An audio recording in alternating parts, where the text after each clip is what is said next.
Antibiyotik kanalına hepiniz hoş geldiniz. Kuş yaptı ya. Antibiyotik kanalına hepiniz hoş geldiniz. Bugün Fantastik Dörtlü konuşacağız ve muhteşem dörtlü sizle. Alp, Reis, Fazıl hepsini buldum getirttim. Aynen. Asıl Fantastik Dörtlü Bunu da- burada. Değil mi? Aynen. Aynen. Franklin'imiz eksik. Neyse Benim bir tane kedi vardı, o da çok Franklin kaçtı abi. Onu kaçırdılar. hepimizin aynı anda nasıl bulunabildiği ile ilgili hiçbir fikrim yok. Ve bugün Fantastik Dörtlü'nün içinden girip dışından çıkacağız. Öveceğiz, gömeceğiz. Söyleyeceğiz. Herkesin kendine göre şey olacaktır. Evet, Fantastik Dörtlü Marvel açısından son günlerin gene eski günlerden bir tık daha iyi olduğunu gösteren bir iş oldu. Thunderbolts'u da Fantastik Dörtlü'yü de sinemada izledim. Ve ikisi de şahsen sinematik açıdan güzel gözüken filmlerdi. Ama Fantastik Dörtlü bence bunu bir tık daha öteye götürerek aşırı güzel gözüküyor. Filmin en büyük olayı bu. Şimdi yani videonun daha girişinden söyleyeyim. İzleyecek olanlara sinema tavsiye ediyorum. Çünkü filmin ana unsuru görsellik. Matt Shankman WandaVision'da da aynısını yapmıştı. İnanılmaz bir görsellik ortaya koymuştu. Marvel'ın bu konuda daha önce hiç yapmadığı bir şeydi. O derece güzel bir görsellik. Infinity War dışında çok da diğer filmlerin aşırı güzel gözüktüğünü düşünmüyorum. Ama bence Fantastic Dörtlü fütüristik evreni çok iyi anlatan ve çok iyi gözüken bir film. Öncelikle bunu söyleyebilirim. Onun dışında ben cast seçimlerini beğendim. İnternette hala tartışıldı işte Best Human Torch hangisi, işte Reed Richards hangisi daha iyi falan filan bir sürü şey okudum. Benim açımdan herhangi bir cast'ı bütün film boyunca düşündüğümde sırıtan birinin olmadığını düşünüyorum. Evet, senaryo ile ilgili arkadaşlarım takıldığı yerleri ufak ufak verecek. Ben onların üstüne bir tık eklerim. Ama bence Doomsday'e fazla iş kalsa da onun parantez içinde söylüyorum. Yani. Fantastic Dörtlü güzel bir film. Evet, bekliyorum. Franklin varmış. Franklin var da Franklin sakat burada. biri. Ya bu Franklin'in kulakları duymuyor, taşakları yok. Üstüne bel sakat. Bu da Franklin başka bir varyantı buradaki. Bu şu an. Hayır. En düşük canlı formu. Aynen. Buradaki bu. Yapacak bir şey yok. Galactus gelmez buna, öyle diyeyim. Galactus Onun dışında- gördükten sonra dünyayı şey yapmayı reddediyor. Bırak bunu gözünden doyurmaz bu beni falan diye. Bir sikim olmaz sizden. Onun dışında filmle ilgili kendim ekleyebileceğim, ben Galactus'un olayını da beğendim. Tipini de beğendim. Özellikle Ralph Ines'ın inanılmaz bir voice acting. Böyle bir şey yok abi. Adam sesine İnanılmaz hastayım konuşuyor. ya. Her korku filminde var o adam. Hep de şey oynuyor, böyle bir papaz falan. Birini oynuyor illa. Yani çok iyi. Onun dışında eksikleri var mı? Tabii ki var. Superman videosu çektik. Maalesef çöp oldu. Yenisini çekeceğiz. Orada da söylemiştim. Yeni süper kahraman filmlerinin şöyle bir eksisi var. İzledikten ve bitirdikten sonra diyorsun ki abi bu film niye 20 dakika daha uzun değil? Neden bize elinizdeki malzemeleri işte 10-15 milyon daha koyup daha fazla şey göstermiyorsunuz? Fantastic Dörtlü'de tam olarak bu noktada duran bir film. Yeraltı şehrini mesela tam olarak göremiyoruz. Molecule Man'i göremiyoruz. Yani keşke görsek. Adamı çok beğendim yani. Tipini yaptıkları şekli çok beğendim. Molecule Ama değil bunu- lan. Düz Mallman şey. Mallman Ha, miydi? aynen. Mallman pardon. Mallman'i göremiyoruz. Mesela neden daha fazla görmeyelim? Neden bunun detaylarını fark etmeyelim ya da keşfetmeyelim bilmiyorum. Ben bu konuda birazcık eksik buluyorum şahsen. Onun dışında şimdilik sözü girmek isteyene bırakıyorum. Ben de sinemada izledim filmi. Görsel açıdan harbiden hani katılabilirim. Ben de sinemada izledim filmi. Hani baktığınızda harbiden Olçar'a katılıyorum. Hani görsellik açısından ben çok beğendim. Çevre olsun, hani dünyayı da bence iyi yansıtmışlar. O noktada hani katılıyorum. Onun dışında benim problemim her süper kahraman filmi son dönem çıkan konuştuğumuzda, ben artık Superman'de de söylemiştik bunu. Superman'de bu çok daha belli ve net. Ama hani burada da var.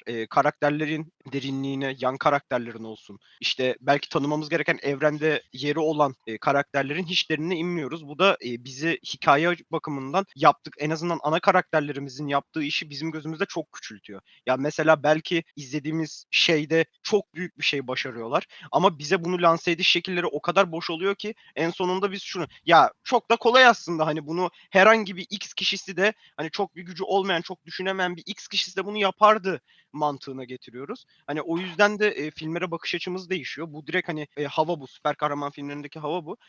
Bundan rahatsızım film noktasında. Onun dışında hani oyunculara biraz değinirim. Hani ben çok beğendim. Açıkça söylemek gerekirse bende çok sırıtan şey yok. Bir hani oyunculuk şeyi yok. Sadece Silver Surfer bana biraz garip geldi. O kadın ismi neydi? Julia Şan Garner. Adal. Filmdeki ismini sormuştum da hani o çok bilmiyorum, bana biraz eğreti geldi. Biraz CGI'nden kaynaklı Yani olabilir. sırf CJ'den de değil aslında. Senaryo açısından da biraz eğreti yerleri var.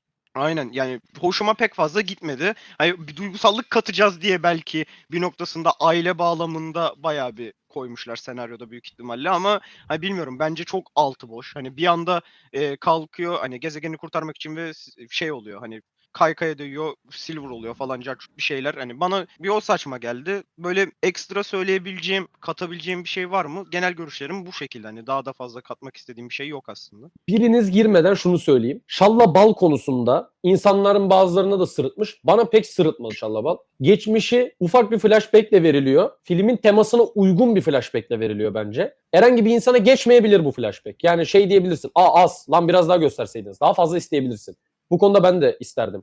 Çünkü Silver Surfer hem gerçek diğer Silver Surfer'lar hem de Şalla Bal benim çizgi romanlarda normalde de sevdiğim karakterler. Benim Daha fazla görmek isterdim. Ama onun dışında bence Johnny'nin Şallabal'ı ikna edip o sonunda Şallabal'ın face turn yapması bence bir nebze okeydi. Yani senaryo açısından bence tutarlı bir noktaydı. bence de ben de ona katılabilirim hani bir Bence de noktada şey değil abi yapabilirim. işte. Noktada eğer şu noktada şey yapacaksa bir anda böyle çok inanılmaz bir bağları oluyor falan böyle çok dandik duruyor olabilir böyle bir anda. Nereden bu takıntı işte gizemdir odur budur. Hani bunu ben de düşündüm. Çünkü çok garip noktalarda bir anda kızı çözmek için böyle kıza bir takıntısı oluyor ve bu biraz rahatsız ettiği noktalar oluyor. Hani beni de rahatsız etti. Ama şey noktasında en azından amacına iyi hizmet etmiş. Çünkü orada göstermek istediği şey işte aile bağını ve hani Galactus'un ne kadar ciddi hani bu gezegen evren yok etme veya istediğini alma konusunda ne kadar ciddi olduğunu göstermek için konulmuş bir şey ve buna amacına hizmet ediyor. Neden? Çünkü bir ailesini bırakmış orada hani çocuğunu bırakmış gezegenini kurtarmak için ve bunda da hani eğer onlar da Franklin'i hani başka bir çıkış yolu olduğunu düşünmüyor ve bizi de aslında o karanlıklı düşünce hani ne yapacaklar acaba gerçekten verecekler mi Franklin'i kafasına getirmek için yapıyorlar bunu yüksek ihtimalle. Hani bu amaca hizmet ediyor ama benim için biraz rahatsız edici noktaları var mı? Dediğim gibi var. Hani bence biraz takıntı oluyor. Hani o yüzden yani düşüncelerim bu şekilde benim. Abi o konuda şunu söyleyeyim. Bana motivasyonu geçmemesinin. Şimdi bir tane diyalog var ya. Galactus yanındayken. Ama o daha bebek falan diyor. Mesela o sizi irite etmedi mi hiç? Ya Yani bu gerçekçi bir Bak diyalog mu? şunu bak değil ama şöyle söyleyeyim tutarsız da değil. Çok Neden? gerçekçi olmadığına katılırım. Neden? Çünkü kendi zaten Galactus'un koruyucusu olması, Galactus'un servisçisi olmasının sebebi kendi çocuklarını şey yapması. Bu konuda hassas olduğu belli. Abi Onun tamam da bebek bu olması patlattıkları, yedikleri ikinci, üçüncü gezegen değil ki. Öyle bir bilgi veriliyor mu bize? Bunu kaç yıldır abi yapıyor? bilmiyorum ya o biraz Onun öyle havaya yani 4 kaldırması gezegen falan da yemiş çok. sanırım yakın zaman. yani 3-4 gezegen sayısı var mı sayıyorlar. hatırlamıyorum ama daha çok uzun bir süre olması lazım. Öyle Evet. hatırlıyorum. Evet, bayağı gezegen yiyor. Sadece hani orada hatırlatmada bir flashback attırıyor. Bak kaç tane gezegen yok ettim falan diye 3-4 tane sayıyor işte o Yani kadar. işte öyle olunca bu inandırıcılığını yitiriyor yani. Orada başka bir senaryoda bir düğüm noktası daha olmalı o konuda. Katılırım bak. Çünkü son Ekstra ana olmalı kadar bak konusunda çünkü filmin sonuna kadar o şeyi atmıyor. O turn'ü atmıyor anladın mı? anladım. Ben demek Hani istedim. azar azar da gitmiyor. Hani bence böyle her şey diyebilirsiniz işte şeye mesaj verdi falan filan. Oradan işte biraz iyi yürekliymiş vesaire. İşte Ya Johnny Bilmiyorum söylüyor ben ya. ya ben tutarlı olduğunu düşünüyorum gene de kendi adıma. iyiliğini göreceğimiz noktanın hani şey olduğunu düşünüyorum ben. Bu son sahne değil de o hani diğer gezegenlerden sesler duyup böyle şey oluyor ya hani Hı orada hı. yakınlık kurduğumuz nokta orası. O da şeyden değil hani bebek üstünden değil de evet ya Alp'e katılıyor mu o noktada? Çok şey dandik. Bayağı dandik duruyor hani. Çok daha önce hiçbir şey yapmamışlar da şimdi sadece bir şey için bir çocuk feda etmiş gibi duruyor ama hani yakınlık kuracağımız nokta orası değil. Hani zaten ileride daha büyük bir hani içindeki iyiliği göstermek için bir sahne koymuşsunuz. Hani kendini feda etmiş gezegeni için veya da işte pişmanlık duyuyor. Hani bunu göreceksek zaten öyle bir sahneye bence de gerek yok. Bilmiyorum bu noktada ne kadar şey olur. Ya senaryo açısının daha detaylarına sadece Silver Surfer'ın motivasyonu dışında Tabii bir bir sürü sürü şey insanın var. Evet. Evet, bir evet. sürü takıldığı nokta var. Sadece şunu söyleyebilirim. Geçen çöp olan videoda da söyledim. Maalesef son süper kahraman işleri artık her şeyden bağımsız birazcık şey oldu. Senin ne beklediğin oldu. Giderken ne bekliyorsun, ne almak istiyorsun, ne kadar detay almak istiyorsun, evrenle ilgili ne duymak istiyorsun o oldu. Ben Fantastic Dörtlü konusunda ne bekliyorsam onu aldım. Sinemaya gidecekleri şunu söyleyebilirim. Beklediğinizi alırsınız. Onu Evet, veriyor zaten film. yani biraz Hani ben dediğim gibi ekstra ne sana beklemedim. böyle setup üstü setup işte bilmem ne üstü bilmem ne o acayip elementler acayip bir villain. Hayır abi. Ya bir Galactus'u Spider-Man Abi beklemeyin. ben buna katılmıyorum. Bence filmin ilk act'i çok iyi abi. Ben gerçekten uzun zaman sonra heyecanlandığımı hissettim. Bayağı merak Ben de. ettim ne olacağını. Bak gerçekten. aa dedim falan. Çünkü çok beklentiyle gitmedim. Evet, merak ediyordum. Seninle fragmana tepki verdiğimizde falan. Estetik çok güzel falan. Çok gaza geldik vesaire. Çevre Onlara hiçbir ortamı ben şeyim yok çok beğendim. zaten. Onlar müthiş. Onlara zaten hiçbir lafım yok. Estetik açısından vesaire. Senaryo çok zayıf abi. Bir O de ilk Reis'cimi ektinden sonra. dinleyelim. Reis'cim girsin. Ben Reis'le beraber izledim bu arada. Bu da not olsun burada. Evet, birlikte gittik sinemaya. Bence ben kısa bir Silver Surfer'a değineyim. Ben açıkçası motivasyonunu beğendim çünkü zaten hani filme gitmeden önce de bir turn yaşayacağını biliyorduk orada. Herkes biliyor yani Silver Surfer gördüğünde dümdüz kötü olmayacağını herkes düşünüyor. Filme gitmeden önce de düşünüyoruz. Hani kolay gösterilmiş olabilir sonradan kısa bir şekilde dönmesi. Tamam, kabul ama okey yani benim için. Film hakkında ise yani ben de beklediğimi aldım. Tam olarak hani yaşanmasını tahmin ettiğim şeyler yaşandı biraz. Ama Galactus'u çok güçsüz gösterilmiş gibi geldi bana. Özellikle Evet, son onu fight'ta. diyecektim. Yani koskoca Galactus'u güç bariyeriyle itiyor. Sadece bu, diğerleri zaten hiçbir şey yapamıyor. Sadece güç bariyeriyle itip 37 saniye aynı yerde çalışıyor. Ya bana zeka Şimdi şöyle olarak bir da şey öyle diyeyim. geldi. Ben burada üçünüze de katılmıyorum. Bir noktada katılmıyorum. Neden? Bir Sen kere filmi çok beğendin değil mi? çok beğenmedim. Ama bak bu konuda Galactus'u alt etme noktasında Twitter'da da bir sürü insana katılmıyorum. Çünkü bir kere Sue Storm evrenler arası olağanüstü güçlü bir karakter. Çizgi romanlarda da öyle. Galactus'u tutup ya itiyor. Yani sonuç olarak spoilerlı bir video. İttikten sonra bir de ölüyor yani. Hatta çizgi romanda daha da güçlü gösteriyorlar Sue Storm'u. Evet. Daha da güçlü. Sadece 4 tane Fantastic Four üyesinin herhangi bir yardım almadan, şalla bal bile olmadan Galactus'u yendiği sayılar var. Ve bunlar hani efsane falan olan sayılar. O konuda Galactus zaten süper zeki, science adamı, işte böyle uçan, kaçan, zeka anlamında olağanüstü bir yaratık değil. Galactus bayağı bildiğin yamyam. Çizgi romanlarda da öyle. Gelir anasını belleyese yer. Filmin sonunda da ben de hani yamyamlık kısmında Galactus'un bir tık kibar gösterildiğini düşünüyorum. Ama hani bam güm şehre geliyor. İşte benim amacım ne, çocuğu olacağım işte falan filan. Çocuğu almaya hatta çalışırken Galactus akıllı böcekler diyor Fantastik Dörtlü'ye. Yani sonuç olarak her şeyi yiyip beyti hemen alan bir karakter olarak şey yapmıyor Galactus orada. Abi olay Ha, orada bait alması değil ki zaten. Burada eleştirdiğimiz kısım bence pardon lafını böldüm. yok yok. Fantastic Four'un planının ta kendisi abi. Agacım ama bak şöyle, bunu daha önce de söyledim sana. Reed Richards yapabileceği en iyi planlardan birini yapıyor. Gezegeni farklı bir yörüngeye taşıyor. Güneşin benzer olduğu bir yörüngeye taşımak istiyor. Fantastik Dörtlü'nün, bence film bunu iyi de yapıyor. Fantastik Dörtlü'nün dünya açısından yeri çok önemli burada. Çünkü başka kahraman yok gibi bir şey. Fantastik Dörtlü onları teknolojik ve sağlık birçok sektörde bir üst seviye atmış olan kahramanlar. Bu noktada olduğu için Fantastik Dörtlü tüm insanları ikna ediyor ve 10 milyar insan aynı anda yapım çalışmasına başlıyor. Abi böyle bir İsrail şey yok. Savaşı'nda bir anda Bu- bitiyor. Böyle bir şey yok yani. Abi, Bak bunu lame bulabildin. abi bu bilebilirsiniz. bak bir çocuk Ben masalında bile olmaz bak.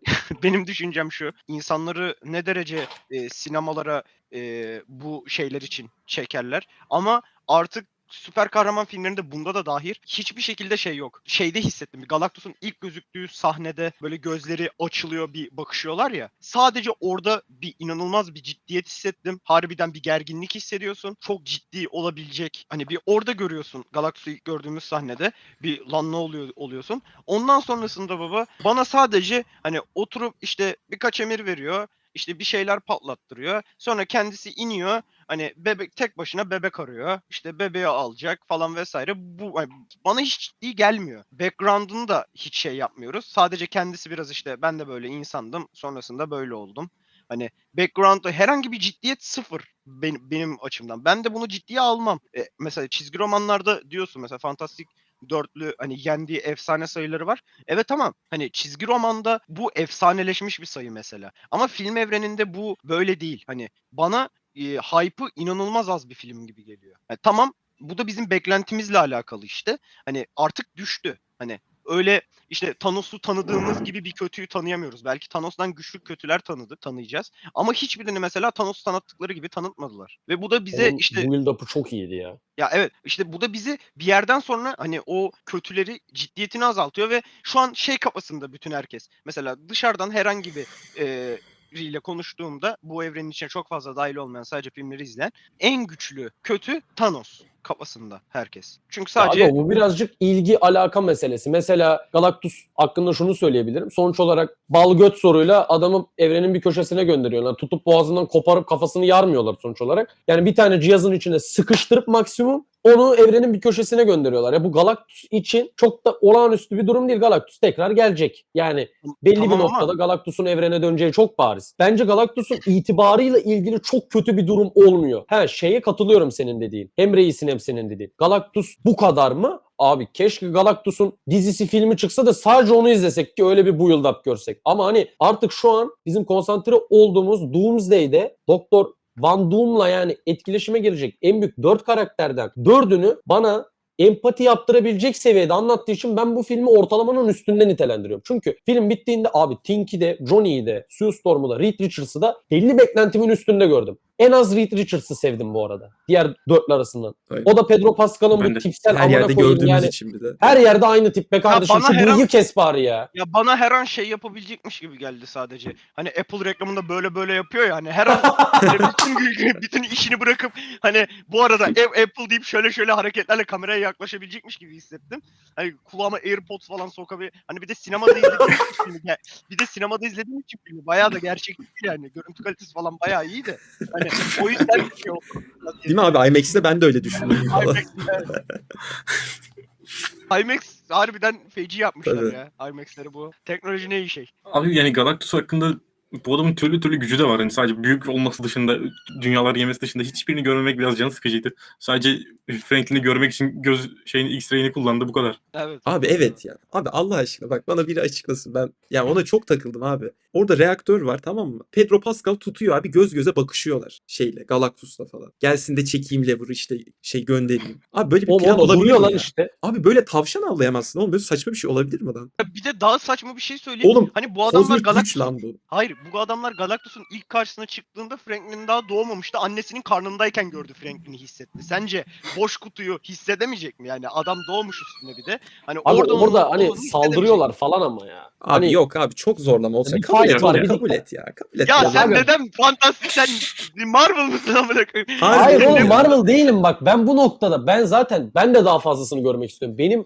hype'ımın da aşağısında kalıyor film. Ama ben insanların beklediği kadar da saçma olduğunu düşünmüyorum bu filmin bu konularda. Bence Anladın çok mı? saçma Be- abi. Bayağı Bence saçma. saçma değil. Al bir Sen saçmalık mesela, daha söyleyeyim. Neyse devam et. mesela sen şeyi de hiç mantıklı bulmadığını söylemiştin bana. Dünyayı nasıl ışınlıyorlar? Abi Abi sci-fi saçma. yazıyorsun yani. Abicim bak şimdi yumurtayı bir kere ışınlıyor, tamam mı? Aa oldu diyor, sonra hadi galaksiler ötesine şey yapalım dünyayı. Abi bu Ya kadar uç oğlum olabilir bütün mi ya? elektrikleri kesiyor. Oğlum Ya bir de- yapabileceklerini şeyde kesini yok ki orada. Ya bir yumurtayı Deneyeceğiz kır diyor içine yani. bak, belki civciv oldu yumurta, ne oldu? Abi bak yemin ediyorum onu bile bekledim, biliyor musun? Lan belki yumurtada bir şey oldu. Ne bileyim onu kontrol etti mi falan. Hiç öyle bir şey hatırlamıyorum ben. Ya da yumurtayla Bir de sınırlı mı ışınladığın abi yer, bu? Dünya var, dünya yumurta kadar var abi optimal yani. şartlarda mı? Hayır onu Dünyanın söylemiyor konumu zaten. kadar Onlar optimal belirsiz. şartlarda mı? Ya oğlum Ya o zaman mesela çok güneşten şey uzak bir yörüngede olacak ve dünya donacak. Tabii abi o da var Hayır. mesela. belki daha oksijen bir anda atmosfer yok olacak yani. Abi İnsanlar zaten zehirli- amaç sadece Galactus'tan kaçmak. Oğlum bunun kesin başarılı olacağına dair film sana bir şey söylemiyor. Biz dünyayı ışınlayacağız ve dünya direkt oraya geçecek falan diye bir Vallahi. şey demiyor. Deneyeceğiz diyor. Kaçıyoruz diyor yani. Çünkü Bir tane bilim adamı, hani tamam dünyaca ünlü bilim adamı olmuş. Atıyorum herkesten de kabul görmüş. Mehmet Öz. 150 ülkenin 130'u der siktir git hani nereye ışınlanır, kolaysa ışınla bakalım der. Evet abi böyle Filmde bir şey biraz yok havası ya. var. Reed Richards. Abi dünyada hiçbir profesör kimse kalmamış. Reed Richards var. Hani Bak bu konuda tek- katılırım. bütün bilim insanları falan, bütün herkes bir fikir geliştirme bir şey yok. Bütün dünyanın bilim yükünü Reed Aynen, bir tek Richards'a bunlar var yüklenmiş de. sanki. Evet. Çok Aynen saçma hani abi. Abi kimse bilmiyorum ya. Bu bir fikir atmıyor. Hani Oğlum Abi sana nasıl nasıl bence- saçma Abi- gelmiyor Olçer? Aga bunun saçma ben bunun kaynağıyla ilgili. Bu film daha mantıklı olur zaten. Ama bu filmin daha mantıklı olmamasının en büyük problemi daha ben girişte söyledim. Abi filmin süresi. Bu film Bunun süreyle Superman'den alakası yok 8 Olçer. Aga, Bunun %100 senaryonun alakası. kendisiyle bu alakası her var film oğlum. 5 saat Oğlum olacak diye bir şey senaryoyu yok. 1 dakika 55 dakikaya sığdırmak var. 2 saat 35 dakikaya sığdırmak var. Ona göre bir şey olur. Mesela adam Oppenheimer anlattı.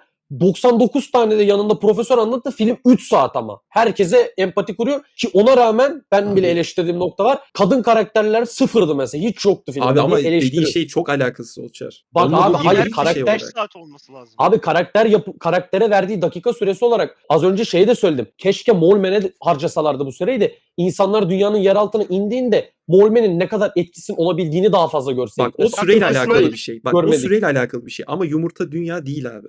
Aga o o da süreyle süreyle alakası alakalı. yok. Ben %100 öyle olduğunu düşünüyorum. Süreyle alakalı bak- yani. Bak şöyle Abi mesela bir dakika daha koyup bir de bir tane bina ışınlamayı dene. Evet abi. Bak öyle bir şey görsem Ha okey işte bak olurdum gene mesela. süreyle ilgili. Keşke bak Tamam. 2 dakika daha koysa daha yani mantıklı keşke bir şey abi. söyleyeyim mi? 2 dakika koymasın. Abi Silver Surfer'ı ama o daha bebek dediği sahneyi kessin amına koyayım.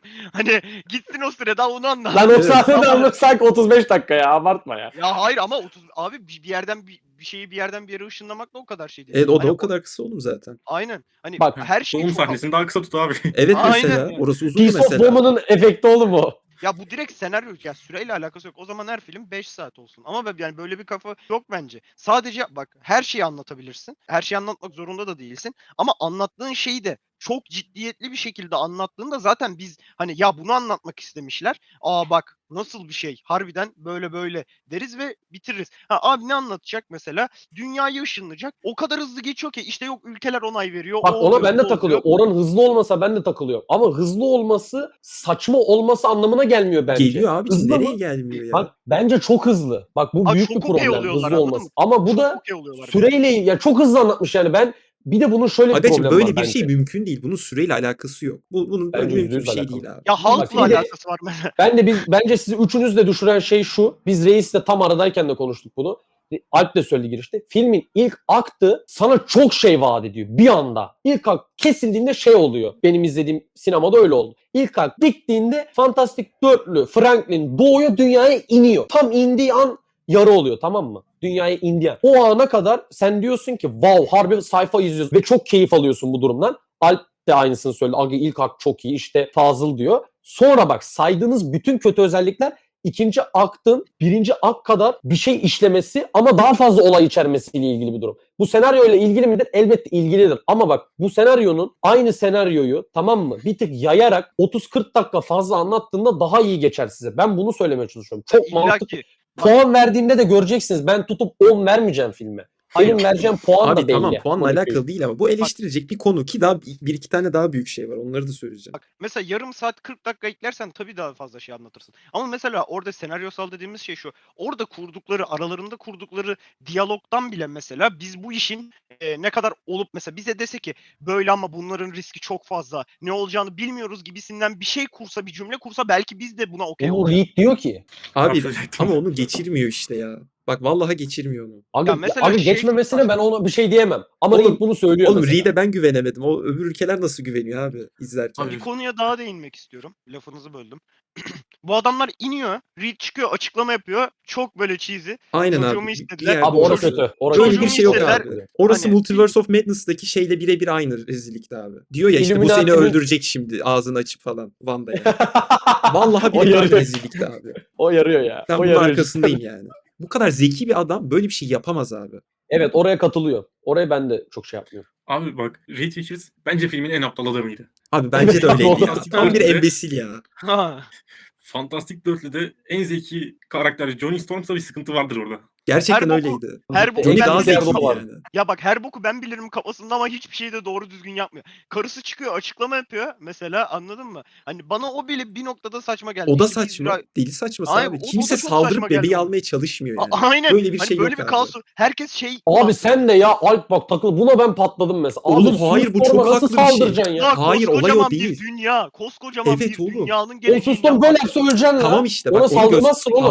Hayır öyle değil işte abi. Orada mutlaka bir insan saldırır. Ulan sen Boys izlemiş adamsın. Bunu nasıl diyorsun oğlum? He. Oğlum Boys'tan öldürüyor işte amına koyayım. Onu yapmaya vermişler yani. Bu aga cidden çok fazla şey takılıyoruz. Aga hayır hiç Acayip alakası fazla yok. şeye takılıyoruz. Bak, Hayır. Bilmiyorum ben bu kocaman- kadar olduğunu düşünmüyorum. Sunstorm'a saldırmıyor. Aga böyle bir eleştiri yok ya. Vallahi çok Sunstorm'a düzgün bir nasıl eleştiri saldıracak? abi. Aga adam 5 Bak, senedir hayır. televizyonda her şeyi tutan ve görünmez biri yani. Sen ona saldırsan tık yapıverir sana ya. Sen kime Olacak, saldırıyorsun bak, oğlum? Sue Storm'a koskocaman saldırmamalarının sebebini ben Sue Storm'a saldırmamalarının sebebinin arkasında hani Sue Storm'un profesyonel bir neredeyse siyasi bir kariyer de çizmiş olmasını görebilirim hani arkasında. Molmen'in halkı bile ona inanmış, güvenmiş. Kendisini herkes tarafından kabul ettirilmiş gibi gözüküyordu. Bunu dayanarak söylerlerse eyvallah derim. şöyle bir şey var bence. Abi koskocaman dünyada 4 kişi var tamam mı? Ve senin yaşamın bunların elinde. Oğlum başka Bir ülkeden bebeğin insanlar gelir. Orayı Hayır, bombalarlar oğlum, Evet bombalarlar. bak, bir bebeğin elinde, hatta bir tane bebeğin elinde ve kimse, koskocaman dünya, yani bir kişi bile el uzatmıyor değil, hani asker bile görmüyoruz Dünya lan. savaşı Hani çıkar oğlum Ay- bundan. Abi bir tane asker yok lan, polis adam akıllı düzgün ve polis falan filan bir şey yok yani, hiçbir şey yok. Hani engellemeye çalıştın bari, polisler falan böyle önüne barikat, böyle itiş kakış. Evet Abi abi, polise full gerek sivil mi var? var, full Su sivil sorma var. ya. Oğlum olay Ya o değil ama- Olçer. Oğlum sen anlamıyorsun. Tabii ki de öldürebilir hepsini. Biz Ama iyi insanların niyetli şeyinden olduğu için bahsediyoruz. yapmıyor. Abi gerek yok, bunu ne bileyim yani, saçma yani. Abi nesi Şey, saçma ya? Superman gibi bir şey olur. Onu Sen hani kaç para aldın? hiç yapmaması.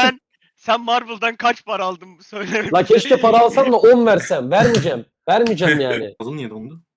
Aa, fazla dondu lan. Çok da komik dondu lan. Aga yer altına inmelerini hiç beğenmedim. 6,5. Çok saçma geldi. Koca şehri ikna edip nasıl aşağı indirdiler hepsini.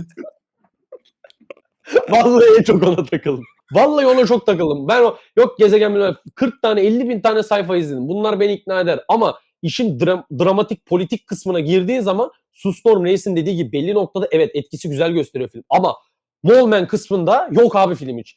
Bir anda Wallman diyor gel dayı gel sağ yap diyor. Amına koyayım yani. Reed Bir Richards 15 farklı bir şey mi dakikada- diyor sanki?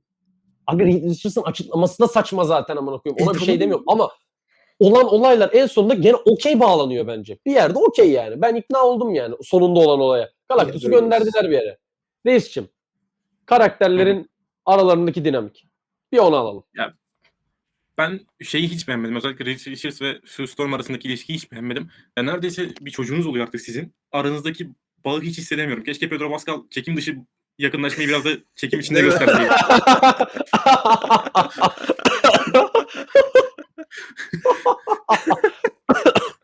Güzeldi bu. Çok tebrik ediyorum.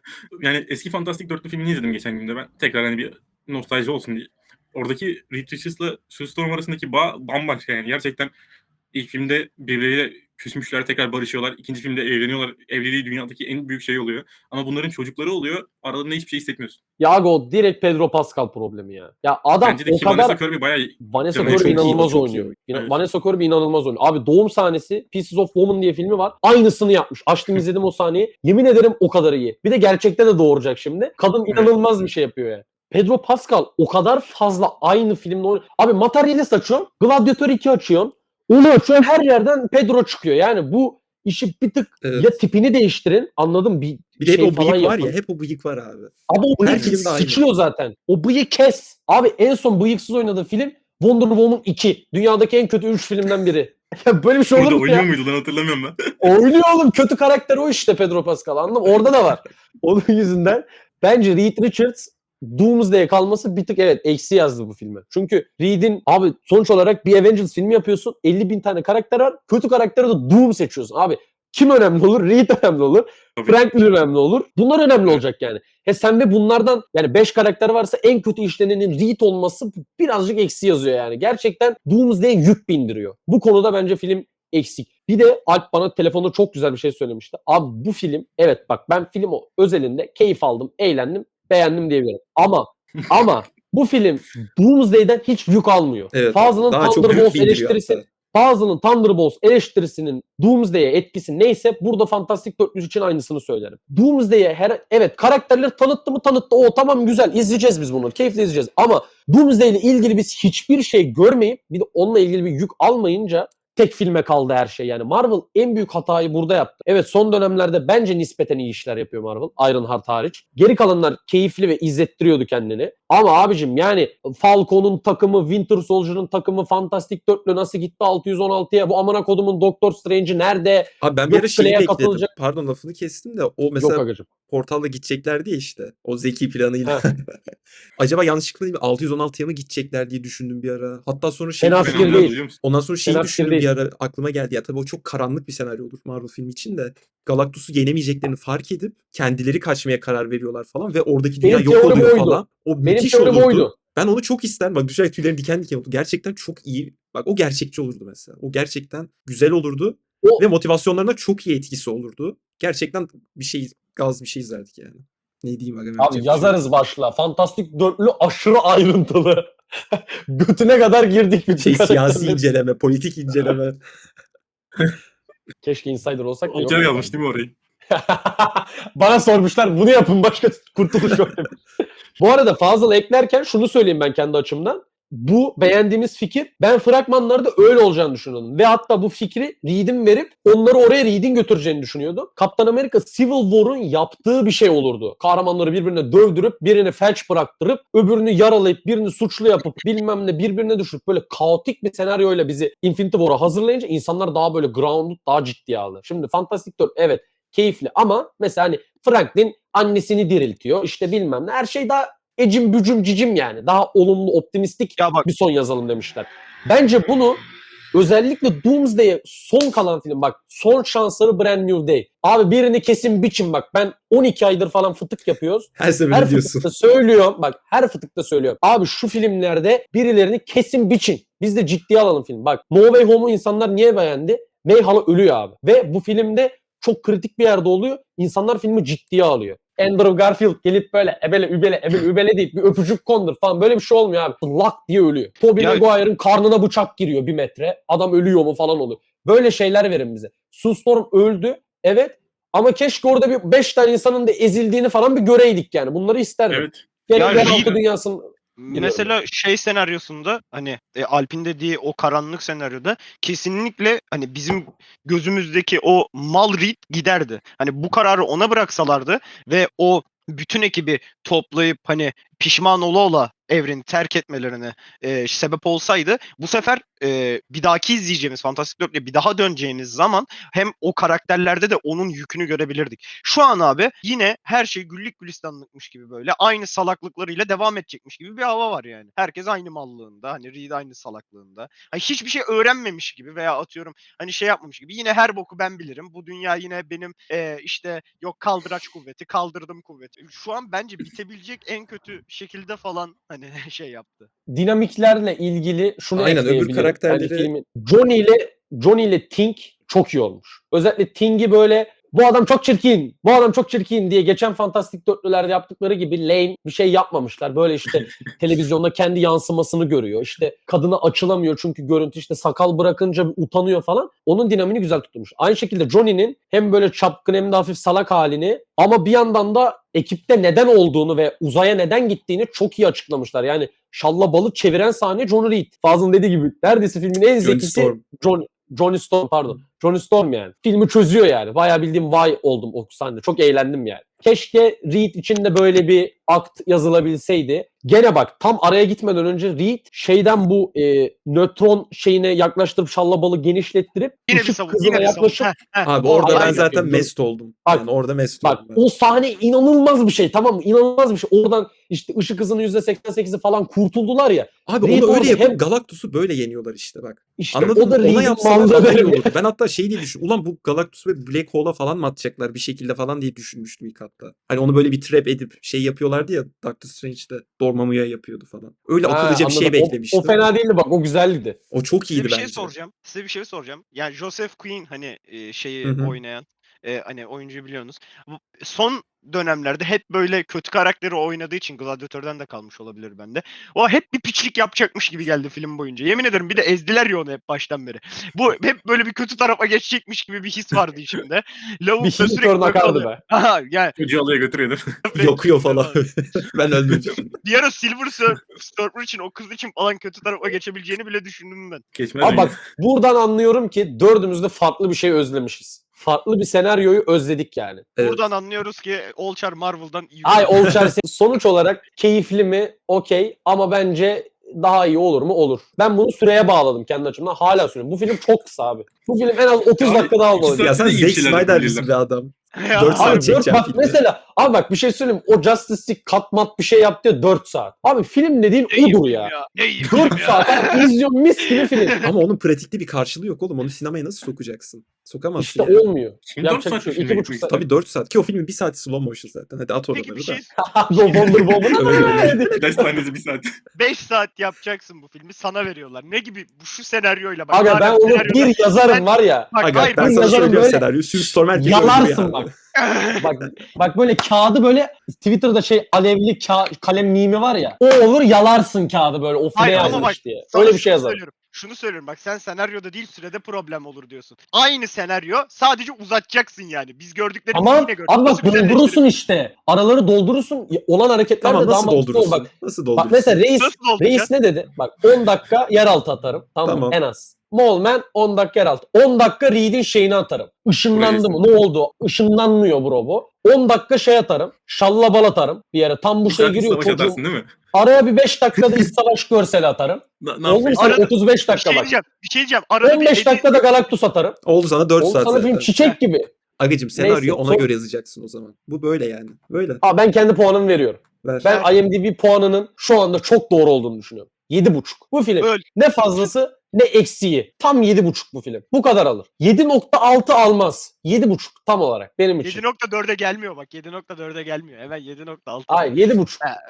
Tamam hadi. Tamam Alp sen kaç Evet. olarak? Alp veriyorsun. Abi ben çok gömdüm evet senaryosal açıdan ama onun dışında estetik olsun işte karakterlerin dinamikleri olsun vesaire. Bir de film çok keyifli abi. 2 saat gerçekten akıyor. Yani hiç bir sıkılma şeyi falan filan yok. Ya ben de 7 veriyorum ya. Rahat alır yani. Superman'den iyi bu film bence. Kesinlikle daha toparlı film ya. Daha toplu. Ben en son vereyim. En son Evet. vereyim. Ben Reis sen kaç veriyorsun? Ben çözüm planını beğenmedim. Reed Richards'ı beğenmedim. Reed Richards'ın takımın diğer üyeleri dinamiklerini beğenmedim. Thing'in kendi içinde yaşadığı ilişkiyi beğenmedim. Bir kadınla, öğretmen tarzı bir kadınla işte. 3 dakikada onu Bunu- atardım mesela. Evet o çok şey olmadı. Ben- Ya atman lazım yani. Reed Richards'ın nasıl sen kalkıp bir taş adamı beğenebiliyorsun kadın olarak? Bir onu görelim bize. Taş adam Niye benim. beğendin?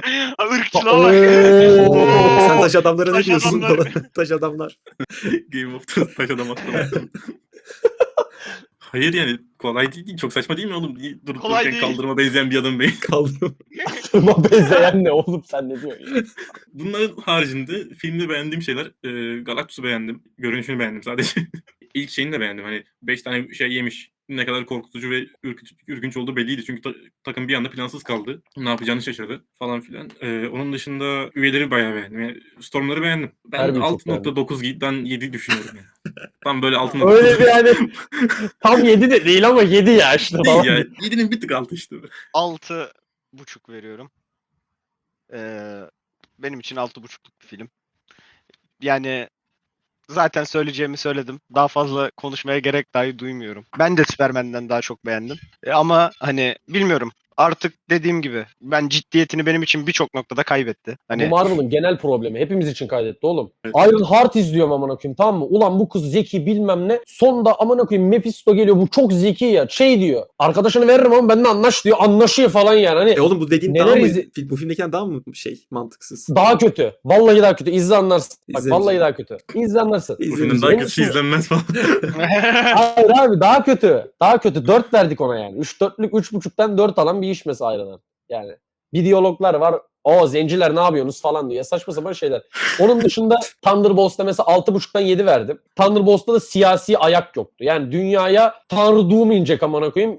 Bunları siyasi olarak baskılayan bir Ya durum yok. Olçer orada Mesela- siyasi ayak yok diyorsun. Burada hiçbir şey demiyorsun ya. Böyle bir şey olabilir mi oğlum? Tanrı diyorsun Evet, Galactus lan. Oğlum kozmik hikayedeki siyasi noktayla Thunderbolts'ta kalkan atamların siyasi hikayesi aynı olur mu oğlum? Birileri kalkan atıyor. Ama Azıcık Sentry kuvvetli var olsam orada da. Winter Soldier'ı ben de döverim. Gerçi şey Tamam, açısından diyorsun. Sentry. Tamam okey hadi. Tamam. Anladın Abi- mı? Sen oğlum bir de Sentry Anladığımız çok kolay kadarıyla kontrol edil- Olçar Sentry ve Galactus'u dövebildiğini iddia ettiğimiz bu bölümde arkadaşlar bizi dinlediğiniz Hayır için- oğlum Winter Soldier dedim. Evet. Bak Sentry ile ilgili şunu söyleyebilirim. Sentry Galactus gibi değil. Sentry çok kolay manipüle edilebilir bir şey. Hatta bence benim teorim buradan. Doomsday'de Victor Von Doom Sentry'yi manipüle ederek acayip bir şey yapabilir abi. Böyle bir şeyler yapın bize. Ve Sentry'yi Thunderbolts meğer şeyin altında verdiniz Doomsday'i. Victor Von Doom'un neler yapabileceğini gösterin. Ben şu an Doomsday'de böyle çok kritik bir eşikteyim, tamam mı? O Buraya film- kadar geldi bu film. Bilmiyorum abi. Yani o Bak, after credits. o filmde- Abi niye vardı ki after credits? Oğlum bir de Robert Downey'nin kendi oynamış amına koyayım. Madem kendin oynayın bir döneydin Ciddi mi? amına koyayım. Evet kendi Kafayı oynamış. yerdik Şey Ya ya. da söylüyor. sesini duysaydık falan. Abi yine de Oğlum, hiçbir şey Vanessa- ifade etmiyor ki. Vanessa Kirby ile Matt Shankman kendileri söylemiş. Setteydi o oyundu falan demişler. Amına koyayım götünü çekmişsiniz. Onunla adamın. Pedro Pascal oynamış.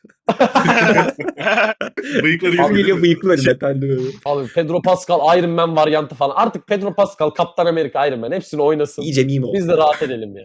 Siyasi boyutla ilgili yani nasıl karışır falan filan diyorsun ya. Ben bundan bahsediyordum az önce, bölündü fazla gidince. Silver Surfer filminde, yani Fantastic Dörtlü'nün ikinci filminde bunlar Silver Surfer'ın dünya gelişini araştırıyor ve general diyor ki hayır siz karışmayacaksınız. Bundan sonrası bizde diyor. Fantastic Dört diye bir grup asker posta koyuyor gidin diye. Al mesela. Ki o Yani film nasıl 1,5 karışması saat. gerekiyor? Evet, 1,5 Evet. saat. Abi o film askerler geliyor falan yapıyor. Johnny dilliyor onları. Reed gülüyor falan yani. Sen şimdi bana o Abi, filmi övme bak, yani. Yani hiç gerek yok. Yaklaşık 1-1,5 puan altında bir filme bu şeyleri yapmak. Reis oradaki Galactus'a hani- ne diyorsun bulut haline? Bak, Kötü be kardeşim. Bak sana bir şey diyeyim mi? Bence çok da Bence kötü değil Buradakinden abi. iyi de. Hayır öyle buradakinden demeyeceğim iyi de. ama bence çok Abi. da kötü bir konsept değil. Fikir olarak kötü değil bence. İşlenişi okey kötü adamlar olabilir. demiş ki biz Galactus'u tam haliyle gösterirsek bir sürü şeyini göstermemiz gerekiyor. Bari göstermeyelim demişler. Yaratıcı bir çözüm. Ben de bunu anlayabiliyorum. Bana bu daha kozmik Ben de güç geliyor. anlayabiliyorum. Kozmik güç bence bu bana daha geliyor böyle. Evet. Bir şey söyleyeyim mi? Mesela Marvel Alp'i şu andan itibaren tamamen kaybetti. Ben bunu Çünkü- yıllardır söylüyorum ama oğlum biz seninle bunu çok konuşmuştuk. Çünkü Marvel Marvel çok pişman. Marvel Aynen. çok pişman. Halbuki kaybetti. Abi çünkü Kapatıyorlar. Marvel'ın artık anlatacağı her hikaye kozmik olacak yani. Hatta daha da kozmik olacak. Midnight Suns geliyor, Eternals bilmem ne olacak falan. Bunlar işin içine girince kozmik, böyle logaritmik falan artacak kozmik hikayenin sayısı. Agacım tam Sana kozmik hiçbiri diye geçmeyecek. şey olmak zorunda değil yani. Birebir şey olmak zorunda değil. Mor kaslı bir adam olmak zorunda da değil sonuçta. Bak, Böyle bir ben en zorunluluk çok yok. şeyi merak ediyorum. Ben en çok şeyi merak ediyorum. Doomsday'in sonunda bunları Battleworld'e toplayacak ya. Bunu Doom nasıl yapacak? Bana bunu çok iyi anlatmaları lazım. Ben bu çizgi romanları okudum çünkü çizgi romanlardaki halini bile beğenmemiş biri olarak hem eskisini okudum hem yenisini okudum. O Battleworld'e bu amına kodumlarını nasıl koyacak oraya yani? Onları yerleştirmeyi Kanka o kadar Surstorm doğru gelecek yapması hepsini lazım. itecek oraya doğru böyle. Neden bu dünyayı seçti Silver Surfer? Bunu niye hiç görmedik? Bir saniye. Çünkü bu dünyanın çekirdeğinde Eternals cesedi var. Eternals cesedi var desin. Eyvallah. Ama bir dakika Ölüyoruz. Franklin Bak yüzünden bunu- gelmiyor mu buraya? Ne yüzünden? Hayır en başta Franklin Hayır. olduğunu bilmiyorlar. Hayır. Hayır. Şallabal seçiyor Franklin bilmiyor evreni. bile. Sen Sonra, ciddi misin? Oo bak ben bunu Evet. kaçırmışım mesela. Evet. Tamam, sonra buna da Fantastic gömüyorum. Dörtlü Galactus, hayır sonra Hadi. Fantastic Dörtlü Galactus'un yanına gittiğinde aa diyor, tamam Sen diyor. abiymişsin diyor. Senin Tamam Hayır. ya neyi yer seçmiş Hayır, diyor. tamam ya diyor, şey diyor, senin göbeğinde diyor ben varım falan diyor yani. Oğlum ben de Oradan- oha oğlum bu daha da saçmaymış lan. Evet işte. Kötü, bunu kötü anladın mı? Bunu kötü katılıyorum. Ama bir buna saat yani. daha olsa bunu anlatırlardı değil mi? Bir saat. Aynen öyle. Bir saat daha olsa Aynen. anlatır abi. Hayır, bak dedim Bizim alt- 15 saniyelik Eternal cesedi yer çekimde şeyde var dese, çekirdekte var dese eyvallah. 616 kardeşim oraya da gidecek şimdi Galactus. Aynen. Abi bak o da çok komik. Eternal duruyor şeyin böyle kutupta. 10 yıl sonra işlediler onu.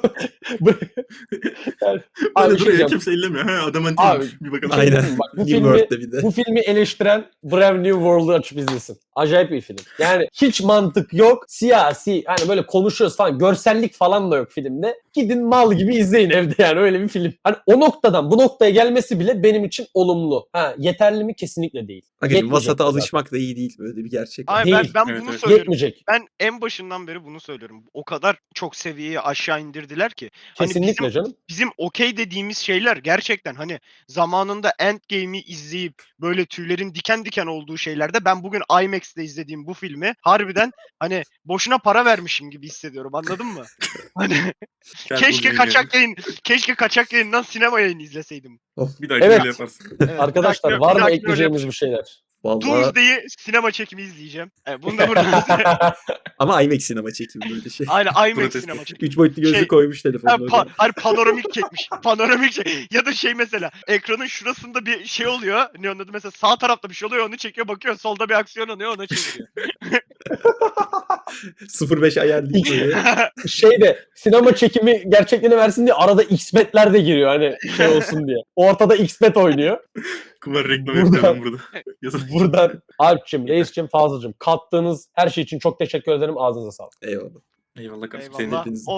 Olçar'a buradan Marvel'ın yeni CEO'su olduğu Abi bak bir şey söyleyeyim mi? Şu dörtlü Tebrik ederim. buraya bak buraya koy. Şu dörtlü Marvel'ın CEO'su olsa bu film IMDb 8.8 alırdı. Ya biz büyük Bunu da yazın. ihtimalle Alp ben Reis bir daha Marvel'ın kapısının önünden geçemeyeceğiz. Sen de orada zaten en tepede bize el sallayacaksın. Yüksek ihtimal. Yok be oğlum nasıl geçemeyeceğiz? Eleştiri de bir gerçektir. Kevin Feige kendi de söylemiş. Yaptığım zaman filmlerin yap. bazılarını... O zaman yap. Bir Doomsday diye tutturmuşum bir film hiç gömemiyorsun ya. Onu bile yap falan dedi. Var ya o filmde bir kötü Yapma çıksın ya. Olçer var ya seni ne Bak yapacağız? harbiden Abi o yemin film ederim. bir kötü çıksın var ya. Olçar'la 5 tane Marvel filmi konuştuk şu şeyde. Hepsinin 5 sonunda tane değil Olçar- abartma. Hepsinin sonunda Olçar beğendi sebebi de Doomsday.